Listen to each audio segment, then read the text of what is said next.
бәрін өмірін тыңдап отырсам, көп адамдар қиыншылық көріп, қиыншылықтан келген да. Менде ондай болған жоқ. Менің күйеуім бизнесмен, әліге шейін бизнесмен. Үйдегі барлығы стоматологтар. Маған дейтін ақша ондай қатты важны болған жоқ. Сосын жолдасым сетевой дегенге қарсы адам. Сетевойға кірсең өлтірем деген адамның бірі. Жүрсімді қара дегісің.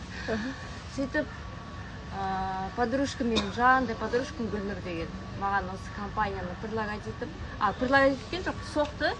Жанара, сен постоянно крем жағасың деді.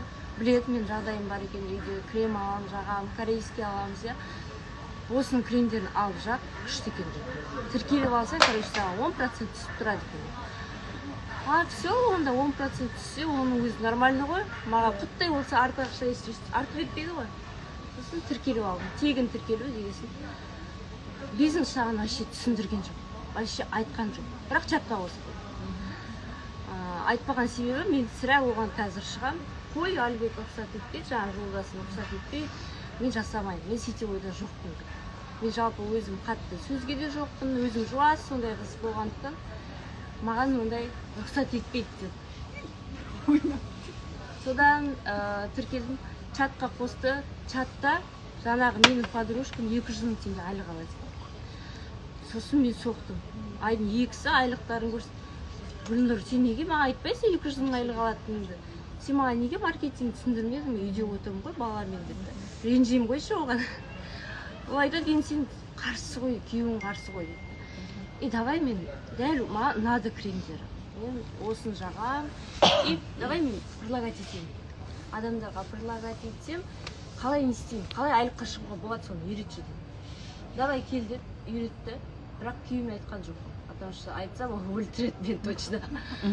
Сөйтіп, жаңа 200 пиве бар ғой, 38 мың теңге айлық. Соны істедім, қолыма 38 мың теңге айлық түсті. Астыма 2 адам жаздым, 52 мың теңге айлық алып бірінші айлығым.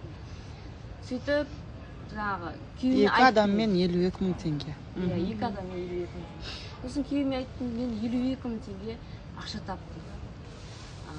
Осылай депті компанияға. Сен оны қалай таптың деп. Осылай өзіме кремдерімді алдым, ұнады, и жаңағы бір-екі подружкам жеңілдетесің ғой, енді адам тіркелдім демейсің. Бір-екі подружкамен саттым, сөйтіп маған 52 мың теңге түсті деп. Сосын күйеуім, подружкам жаңағы мен тіркелдім. Мен үшеуміз банкке барып ақша шешіп шықтық.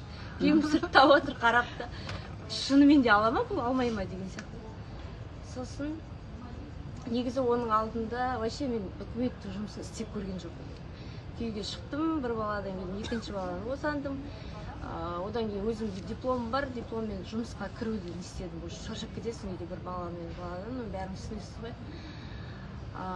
Үйдің тірлігімен шаршап кетесің. Бірақ енді ақша жағынан ешқандай қиыншылық көрген жоқ. Күйеуім енді мамандығым бойынша барып қарасам, день и ночь жұмыс жасайды екенмін. Айлығым 180 мың теңге екен.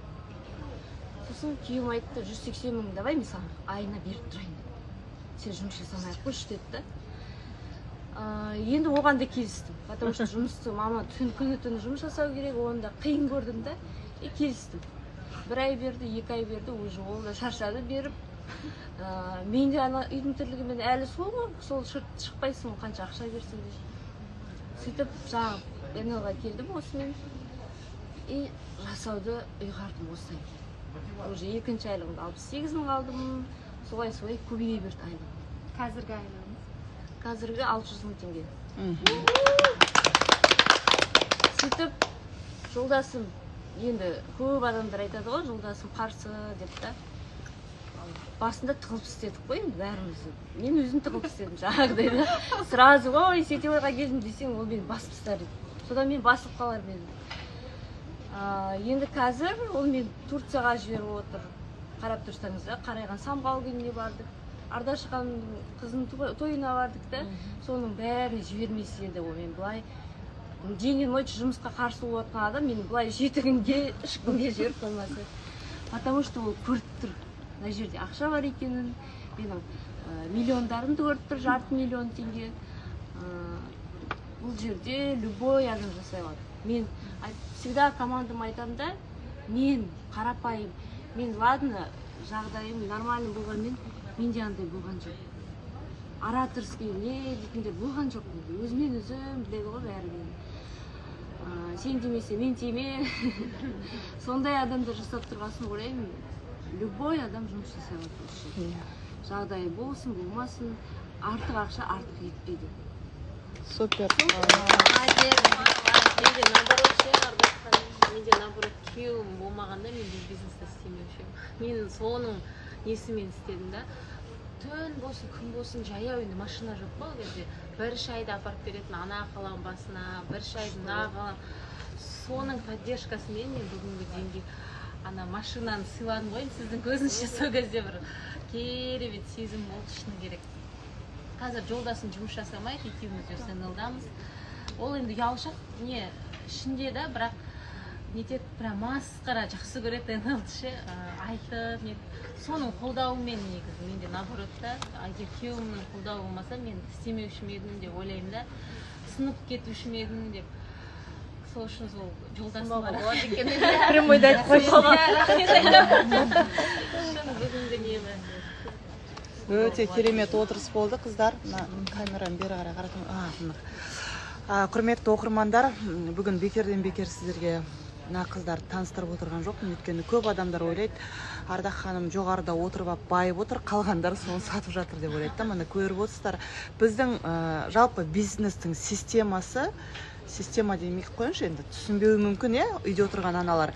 Жұмыс жасау жолы, яғни адамның ақша табу үшін сіз кімге барасыз, мысалы, сол адам сізді табысқа шығарғанда ғана ақшасы өседі. Яғни менің инстаграмнан мынау отырған қазіргі мынау самғаудың қаймақтары ғой, мына жерде отырған лидерлар, басым көпшілігі Қазақстанда қалды.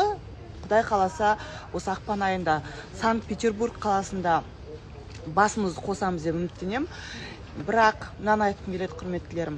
Осы әр лидерімнің жазған посты, әр лидерімнің сіздерге өзінің оқиғасын айтып, қосылыңдар, өкінбейсіздер, сторис түсіріп, күнделікті жасап жатқан дүниеміздің барлығының артында құрметті қазақстандықтар, мынандай мүмкіндікті неге пайдаланбайсыздар деген жан айқайымыз тұрады.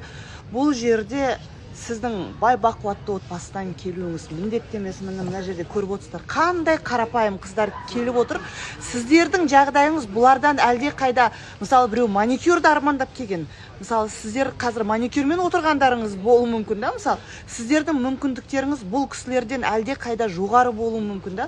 Сондықтан құрметтілерім, тағы да айтамын, жаңа Гүлнұрдың сөзіне тағы қосылып кеткім келеді. Миллион табу қиын емес, бірақ миллион табудың ең оңай жеңіл жолы әділетті жолы НЛ компаниясында деп ауыз толтырып айта аламын. Сондықтан сіздердің баршаңызды біздің самғау құрылымына шақырамыз.